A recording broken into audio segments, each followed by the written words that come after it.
നമ്മുടെ ഈ ജനാധിപത്യ സംരക്ഷണ സദസ്സിന്റെ ജില്ലാതല പരിപാടിയുടെ ഉദ്ഘാടകൻ പ്രിയങ്കരനായ UDFന്റെ മുൻ സംസ്ഥാന കൺവീനറും പാർലമെന്റിലെ ഞങ്ങളെല്ലാവരുടെയും പ്രിയങ്കരനായ അധ്യാപകൻ ഒരാളുമായ പ്രിയങ്കരനായ ശ്രീ ബെന്നി ബെഹനാൻ MP, ഈ ജനാധിപത്യ സംരക്ഷണ സദസ്സിൽ അധ്യക്ഷനായിട്ടുള്ള ആദരണീയനായ ജില്ലാ കോൺഗ്രസ് കമ്മിറ്റിയുടെ പ്രസിഡന്റ് ശ്രീ ജോസ് വള്ളൂർ, പാർലമെന്റിലെ ഞങ്ങളെല്ലാവരുടെയും പ്രിയമുള്ള കൊച്ചനുജത്തി, പുതിയ പാർലമെന്റ് അംഗമായി കടന്നു വന്നിട്ട് പോലും ഈ 5 വർഷത്തിനുള്ളിൽ പാർലമെന്റിലെ ഏറ്റവും മികച്ച നവാഗത MPമാരിൽ ഒരാളായി മാറിയ പ്രിയമുള്ള കുമാരി രമ്യ ഹരിദാസ്, ഇവിടെ സന്നിഹിതരായിട്ടുള്ള പ്രിയങ്കരനായ UDFന്റെ മുൻ ജില്ലാ ചെയർമാനും നേരത്തെ ബെന്നിച്ചേട്ടൻ സൂചിപ്പിച്ചതുപോലെ ഒരു ചെറിയ പരിക്ക് പറ്റി ഏതാനും ദിവസങ്ങൾ വിശ്രമിച്ചതിന് ശേഷം, ഡോക്ടർമാരുടെ ഉപദേശപ്രകാരം വിശ്രമിച്ചതിന് ശേഷം ആദ്യമായി ഒരു പൊതുവേദിയിലേക്ക് വരുന്നത് ജനാധിപത്യ സംരക്ഷണ സദസ്സിലേക്കാണ് എന്നുള്ളത് കൊണ്ട് അതിന് പ്രത്യേകമായി അഭിവാദ്യം ചെയ്തുകൊണ്ട് പ്രിയങ്കരനായ ജോസഫ് ചാലിശ്ശേരി മാസ്റ്റർ, പ്രിയങ്കരനായ മുൻ MLA KPCC നിർവാഹക സമിതി അംഗം ശ്രീ അനിൽ അക്കര, ഇവിടെ സന്നിഹിതരായിട്ടുള്ള പ്രിയങ്കരനായ ജില്ലാ കോൺഗ്രസ് കമ്മിറ്റിയുടെ വൈസ് പ്രസിഡന്റുമാർ, ജനറൽ സെക്രട്ടറിമാർ, ബ്ലോക്ക് കോൺഗ്രസ് കമ്മിറ്റിയുടെ പ്രസിഡന്റുമാർ, പാർട്ടിയുടെ പ്രിയങ്കരായ മുതിർന്ന നേതാക്കന്മാരടക്കമുള്ള പ്രിയമുള്ള സഹോദരി സഹോദരന്മാരെ, ഈ ജനാധിപത്യ സംരക്ഷണ സദസ്സ് അഖിലേന്ത്യാ കോൺഗ്രസ് കമ്മിറ്റിയുടെ ആഹ്വാനപ്രകാരം ഇന്ത്യയിലെ എല്ലാ സംസ്ഥാന ആസ്ഥാനങ്ങളിലും ജില്ലാ ആസ്ഥാനങ്ങളിലും നടക്കുകയാണ്. നമ്മൾ തൃശൂർ ജില്ലയിലെ ഈ ജനാധിപത്യ സംരക്ഷണ സദസ്സിൽ അതിന്റെ ഉദ്ദേശശുദ്ധിയെക്കുറിച്ചും ഈ സദസ്സ് എന്തിനു സംഘടിപ്പിക്കുന്നു എന്നുള്ളതിനെ സംബന്ധിച്ച് വളരെ വിശദമായി നമ്മുടെ ഭരണഘടനയെയും ജനാധിപത്യ മൂല്യങ്ങളെയും ഭരണഘടനയുടെ ആരംഭത്തെയും ഭരണഘടന സംരക്ഷിക്കപ്പെടേണ്ടതിന്റെയും പ്രാധാന്യത്തെ സംബന്ധിച്ച് വളരെ വിശദമായും വൈകാരികമായും നമ്മളോട് അതിന് പങ്കുവെച്ച് ശ്രീ ബെന്നി ബെഹനാൻ അത് വിശദമായി ഇവിടെ പ്രതിപാദിച്ചതുകൊണ്ട് ഇനിയൊരു ദീർഘമായ പ്രസംഗത്തിന് ആവശ്യമില്ല. രണ്ട് വാക്ക് പറഞ്ഞ് അവസാനിപ്പിക്കുക. നേരത്തെ ഞാൻ ബെന്നിച്ചേട്ടൻ പറഞ്ഞൊരു കാര്യം കടമെടുക്കുക. പാർലമെന്റിൽ നിന്നും സസ്പെൻഷൻ ലഭിച്ച ഇവിടെ ഇരിക്കുന്ന ബെന്നിച്ചേട്ടന്റെയും രമ്യ ഹരിദാസിന്റെയും കൂട്ടത്തിലുള്ള 100 ലോക്സഭാ അംഗങ്ങളിൽ 147 പാർലമെന്റ് മെമ്പർമാരിൽ ഒരാളാണ് എളിയവനായ നിങ്ങളെല്ലാവരും കൂടി തൃശൂർ MP ആയി പറഞ്ഞയച്ച ഞാനെന്ന കാര്യം ചാരിതാർത്ഥ്യത്തോടുകൂടി പറയട്ടെ. ഇത് എനിക്ക് ഈ തവണ ആദ്യത്തെ അനുഭവം ആയിരുന്നില്ല. ഞാൻ ഇതിനു മുൻപ് തളിക്കുളം ഗ്രാമപഞ്ചായത്തിലെ മെമ്പറായിരുന്നു 7 വർഷക്കാലം. ഒരിക്കൽ പോലും ഗ്രാമപഞ്ചായത്ത് മെമ്പറായിരിക്കുമ്പോൾ പഞ്ചായത്തിനകത്ത് ഒരു ഡിസന്റ് നോട്ട് എഴുതിയതിന്റെ പേരിൽ ഒരു അതൃപ്തി ഉണ്ടാക്കിയിട്ടുള്ള പഞ്ചായത്ത് മെമ്പറായിരുന്നില്ല. 15 വർഷക്കാലം തൃശൂർ ജില്ലയിൽ നിന്നും കേരള നിയമസഭയിൽ അംഗമായിരുന്ന MLA ആയിരുന്ന ആളാണ്. ഒരിക്കൽ പോലും കേരള നിയമസഭയിൽ ഭരണപക്ഷത്ത് 10 വർഷവും പ്രതിപക്ഷത്ത് 5 വർഷവും MLA ആയിരുന്നിട്ടുണ്ട്.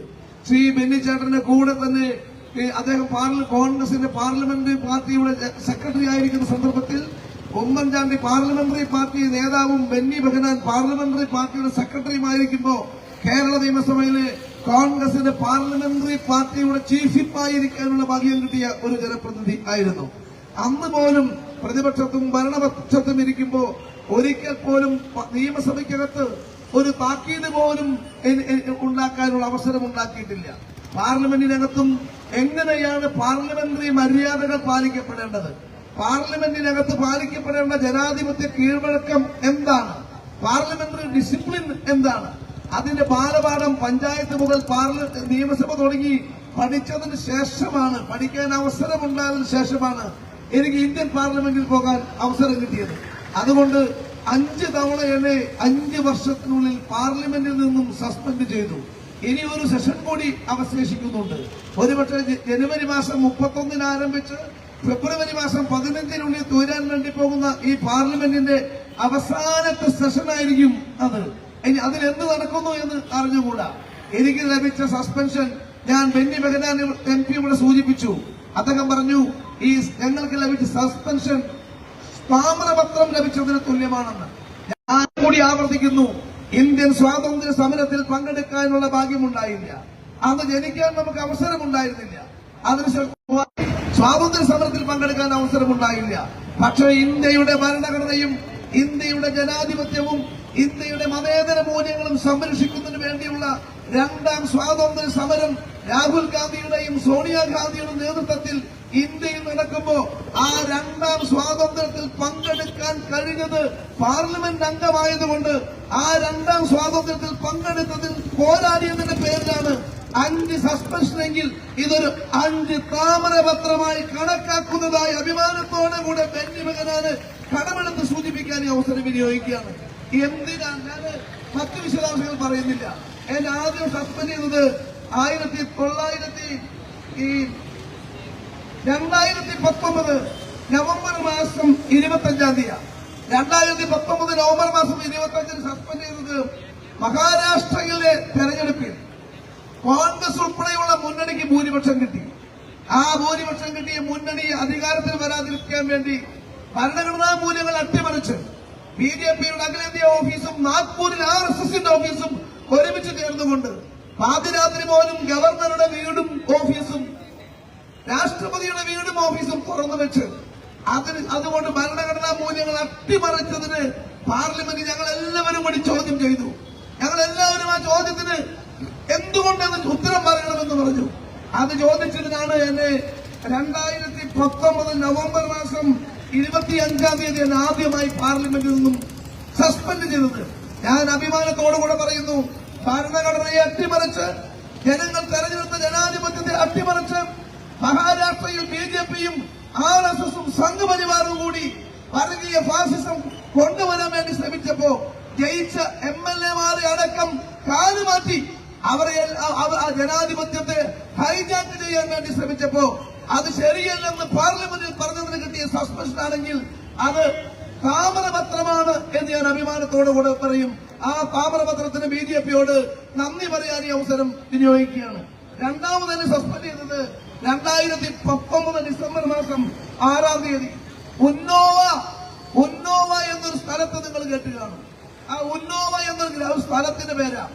അവിടെയുള്ള ഒരു പെൺകുട്ടിയെ ക്രൂരമായി ബലാത്സംഗം ചെയ്ത് കൊന്നത് BJPയുടെ ആളുകൾ, സംരക്ഷിക്കുന്ന സംഘപരിവാർ. ഞങ്ങൾ എല്ലാവരും പാർലമെന്റിൽ പറഞ്ഞു, സ്ത്രീകൾക്ക് സംരക്ഷണം വേണം, സ്ത്രീകൾക്ക് സുരക്ഷ വേണം. ഇതിനെക്കുറിച്ച് പാർലമെന്റിൽ ചർച്ച ചെയ്യപ്പെടണം. ഇന്ത്യയിലെ സ്ത്രീകളുടെ സുരക്ഷ ഉറപ്പുവരുത്തണം. അത് പറഞ്ഞതിന് എന്നെ രണ്ടാമത് സസ്പെൻഡ് ചെയ്തു. അത് ഞാൻ രണ്ടാം താമരപത്രമായി കണക്കാക്കുന്നു എന്ന കാര്യം അഭിമാനത്തോടുകൂടി പറയട്ടെ. വീണ്ടും 2020 മാർച്ച് മാസം 5-ാം തീയതി എന്നെ സസ്പെൻഡ് ചെയ്തു.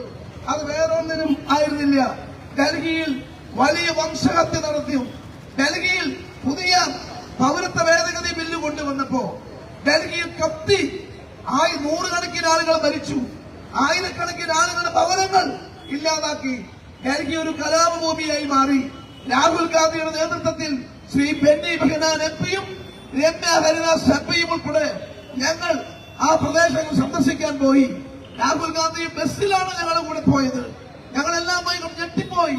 വീട് നഷ്ടപ്പെട്ടവർ, അച്ഛനെയും അമ്മയെയും നഷ്ടപ്പെട്ടവർ. ഞങ്ങളിത് പാർലമെന്റിൽ പറഞ്ഞു. രാഹുൽ ഗാന്ധി പറഞ്ഞു, പറയാൻ പറഞ്ഞു. ഞങ്ങൾ ഒരുമിച്ച് പറഞ്ഞു, ഡൽഹിയിലെ കലാപത്തെ കുറിച്ച് ചർച്ച ചെയ്യണമെന്ന് പറഞ്ഞു. അത് പറഞ്ഞതിന് എന്നെ സസ്പെൻഡ് ചെയ്തു. അത് 3-ാമത്തെ താമ്രപത്രമായി BJP നൽകിയ 3-ാം താമ്രപത്രമായി കാണുകയാണ്. 4-ാമത്തെ താമ്രപത്രം 2022 ജൂലൈ 25-ന് വിലക്കയറ്റം, രാജ്യത്തെ ഏറ്റവും രൂക്ഷമായ വിലക്കയറ്റം, ഉപ്പ് തൊട്ട് കർപ്പൂരം വരെ വില കൂടി. ജനങ്ങൾക്ക് ജീവിക്കാൻ പറ്റാതെ വന്നു. ഞങ്ങൾ ഈ വിലവരവ് പട്ടികകൾ ശേഖരിച്ചു. സ്വന്തം വീട്ടിലെ അടുക്കളയിൽ നിന്നും നിങ്ങളെ പോലുള്ള ആളുകളുടെ അഭിപ്രായം മാനിച്ച് വിലക്കയറ്റം പാർലമെന്റിൽ ചർച്ച ചെയ്യണമെന്ന് പറഞ്ഞു. അത് പറഞ്ഞതിന് എന്നെ 4-ാമത്തെ താമ്രപത്രം നൽകി BJP സസ്പെൻഡ് ചെയ്തു. അഭിമാനത്തോടെ കൂടെ സസ്പെൻഷനെ സ്വീകരിക്കുന്നു.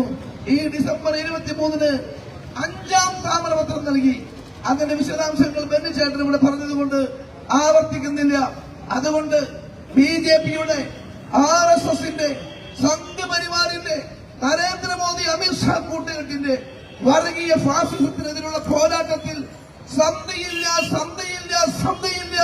എന്ന് മാത്രം സൂചിപ്പിച്ചുകൊണ്ട് ഇതിൽ പങ്കെടുത്ത നിങ്ങൾ എല്ലാവർക്കും ഒരിക്കൽ കൂടി പ്രത്യേകമായ അഭിവാദ്യം ചെയ്തുകൊണ്ട് നിർത്തുന്നു. ജയ് ഹിന്ദ്.